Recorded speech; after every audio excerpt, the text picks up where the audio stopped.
AI-powered license plate readers are helping solve crimes across the state, even helping to track down the Brown University and MIT shooter. But those flock cameras are also facing heavy pushback. Boston 25 News reporter Drew Caritas asked one local department how it's balancing your privacy concerns.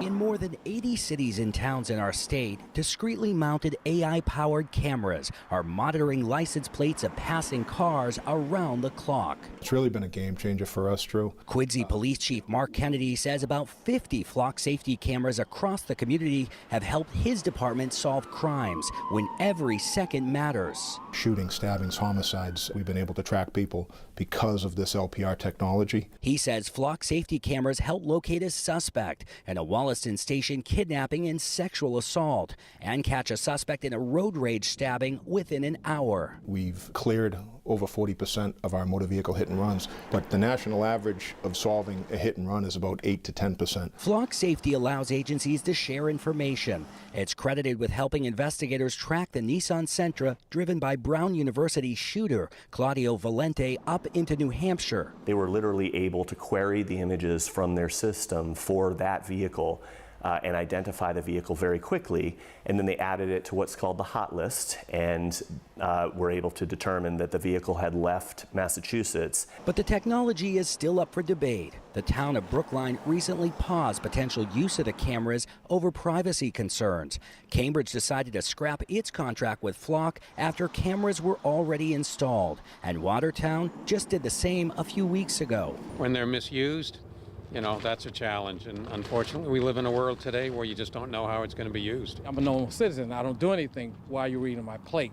And then what does that lead to? In 2020, the state's highest court ruled that police had the right to track a suspected drug dealer using license plate cameras on the Bourne and Sagamore bridges. The state Supreme Judicial Court warned that if a larger network of cameras existed that could track drivers in more detail, it could trigger constitutional protections against warrantless searches. It can help solve crimes, but from a constitutional perspective, that sounds like you're saying that the ends justify the means. New England School of Law professor Dan Dolan says the SJC has not clarified its ruling since 2020, even as use has expanded.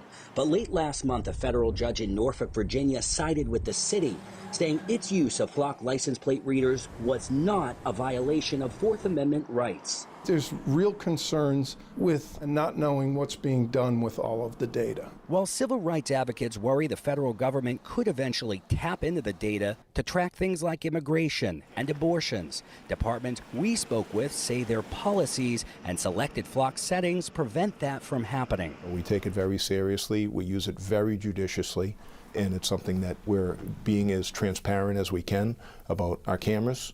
A bill that's gaining traction here on Beacon Hill would regulate the use of this technology, making sure no police departments track data protected by the First Amendment or disclose plate data unless it's required by a judicial proceeding.